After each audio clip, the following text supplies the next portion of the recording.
Retrouvez C'est la Tech bébé avec le Crédit Agricole Alpes-Provence. Votre programme C'est la Tech bébé avec la métropole Aix-Marseille-Provence, élue capitale européenne de l'innovation 2022.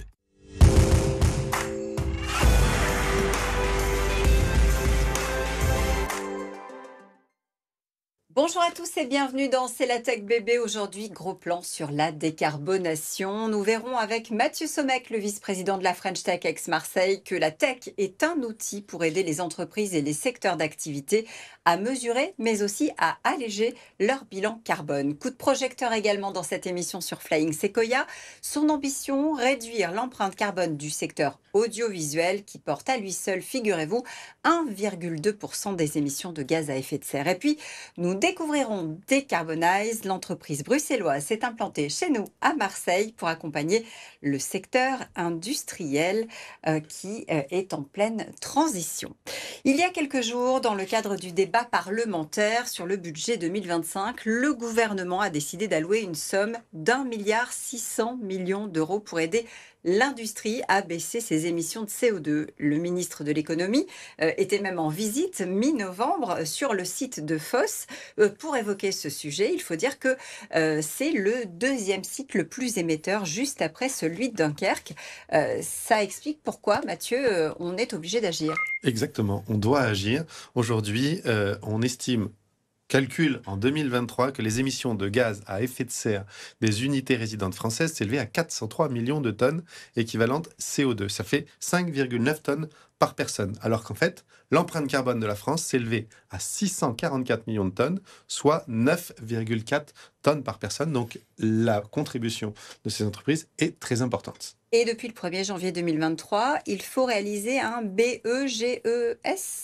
Un bilan des émissions de gaz à effet de serre, c'est effectivement devenu obligatoire pour les entreprises qui comptent plus de 500 salariés, pour les collectivités territoriales de plus de 50 000 habitants, les établissements publics et services de l'État de plus de 250 agents et les entreprises de plus de 50 salariés qui bénéficient du plan France Relance. Et donc, c'est absolument indispensable de s'y pencher. Chez nous, est-ce qu'on a des objectifs particuliers et qu'est-ce qu'on a, de quoi on dispose sur le territoire pour aider à porter finalement ces ambitions ? La métropole Aix-Marseille-Provence, elle s'est dotée d'un plan climat-air-énergie à l'horizon 2050. Donc, il y a du temps, mais le temps passe vite. Et l'objectif, c'est de passer par une réduction de 14% des gaz à effet de serre d'ici à 2025, pour à terme arriver à une situation où la métropole sera neutre en carbone. À côté de ça, on a le pôle de compétitivité aixois Cap Énergie, qui est spécialisé dans la transition énergétique et très actif sur le sujet. Et enfin, côté start-up, on recite bien sûr le technopole de l'environnement Arbois, qui est le premier technopole européen dédié à l'environnement. Et parmi les pépites du territoire, plein feu aujourd'hui sur Flying Sequoia. La Scale-up a misé sur un secteur, celui de l'audiovisuel. Née en 2018, elle a choisi de faire de Marseille, figurez-vous, la capitale du cinéma durable et engagé. Pionnière sur le sujet, elle a pivoté, s'est digitalisée pour offrir plus de services. Marine Bossy. Accompagner la transformation environnementale et sociétale du cinéma, c'est la mission de Flying Sequoia. L'entreprise conseille les sociétés de production dans chaque étape de leur projet pour produire de manière plus responsable et réduire l'impact de l'industrie audiovisuelle sur la planète. Aujourd'hui, faire un film, c'est énormément de moyens, c'est énormément de monde. Tout ça a forcément un impact. Donc on a vraiment une double approche. Celle des tournages, comment accompagner une production sur son tournage à réduire ses impacts, que ça aille du récit à la réduction d'impact sur les émissions de CO2 par exemple, ou vraiment des structures, donc des sociétés plus grosses qui ont des portefeuilles de projets qu'on va accompagner dans leur stratégie pour réussir à se transformer tout en continuant à produire et à faire des beaux films que vous pouvez voir au cinéma ou à la télé.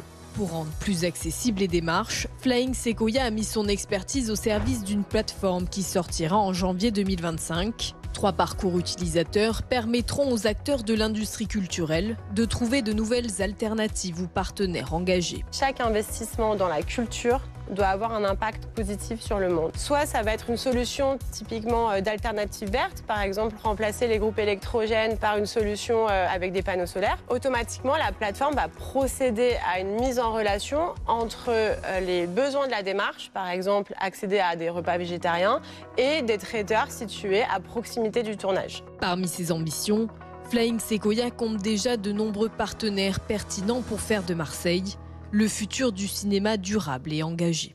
Et parmi les acteurs qui font bouger les lignes, il y a aussi Decarbonize. Bonjour Grégoire Talbot. Bonjour Raphaël.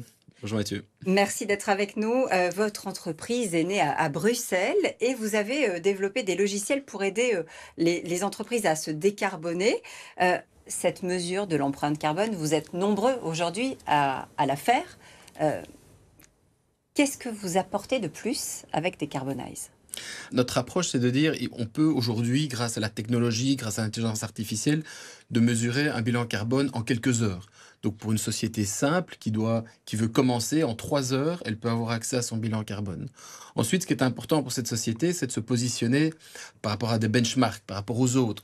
Et donc on a développé un carbone score qui permet de dire à l'entreprise, vous êtes bien, pas bien, moins bien, dans telle et telle dimension, de manière à pouvoir investir dans les solutions de réduction carbone de manière intelligente et ne pas investir dans des projets qui sont a priori intéressants, mais qui, sans mesure, on ne peut pas améliorer. Donc vous avez fait une liste, si j'ose dire, de ce qu'il faut mesurer pour, à la fin, quand on additionne, savoir où on en est de son bilan carbone ? Tout à fait. Notre outil permet d'identifier quels sont les endroits où l'entreprise est moins bonne que les autres et là où elle est les plus émissive en termes de carbone. Et automatiquement, notre outil propose une quarantaine de solutions de réduction carbone que l'on peut recommander par ordre de priorité à l'entreprise.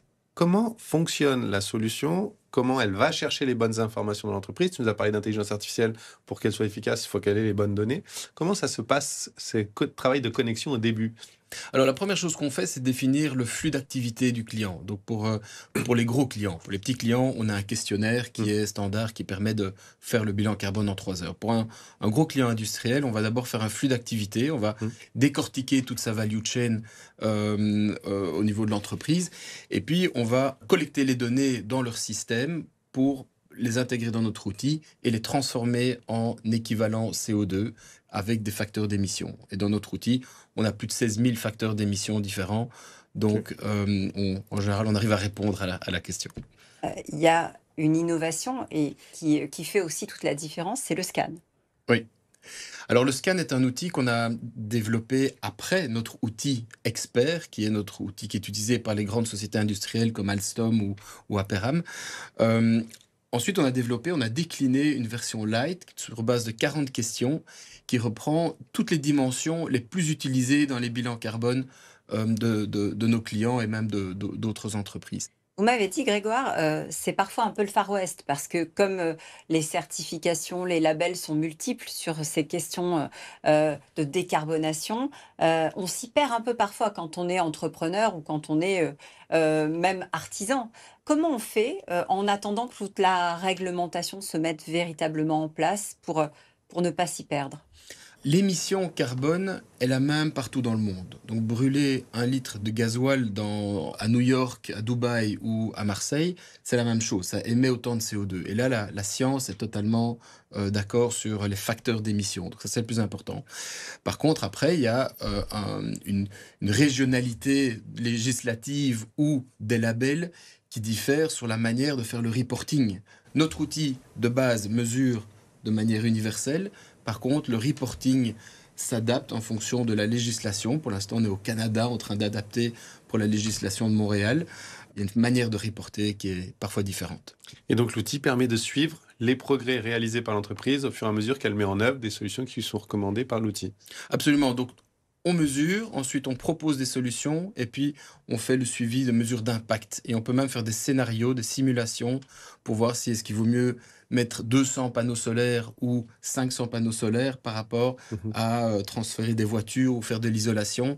L'entreprise a un budget limité qu'elle investit et donc elle doit le faire de manière plus intelligente pour qu'elle soit plus forte, pour que ce soit rentable, que ce soit autofinancé, pour qu'elle gagne de l'argent grâce à la décarbonisation. Ça s'appelle Decarbonize. Merci beaucoup Grégoire Talbot d'être venu nous en parler. On va nous ouvrir le bloc tech et on part du côté de la Tokyo Décarbonisation Expo. Du 18 au 21 février 2025, il faut s'y prendre un peu à l'avance. La CCI Provence-Alpes-Côte d'Azur y sera. Elle s'associe au centre EU Japon, Europe-Japon, pour proposer à 12 startups européennes d'exposer et de rencontrer les acteurs japonais du secteur. On se dépêche si on veut candidater au nouveau prêt d'honneur d'Innov Provence. Il ne reste plus que quelques jours puisqu'on a jusqu'au 13 décembre pour candidater à ce nouveau prêt d'honneur soutenu par la métropole et piloté par Marseille Innovation en partenariat avec le réseau des pépinières d'entreprises innovantes du Pays d'Aix et le Technopole de l'environnement Arbois. Et puis un grand bravo à INSIER. Spécialiste de l'analyse des données par drone et satellite, qui vient de boucler une levée de 700 000 € pour se développer à l'international et pousser encore plus loin son expertise. Merci Mathieu, on se retrouve la semaine prochaine. On parlera d'innovation en matière de photovoltaïque.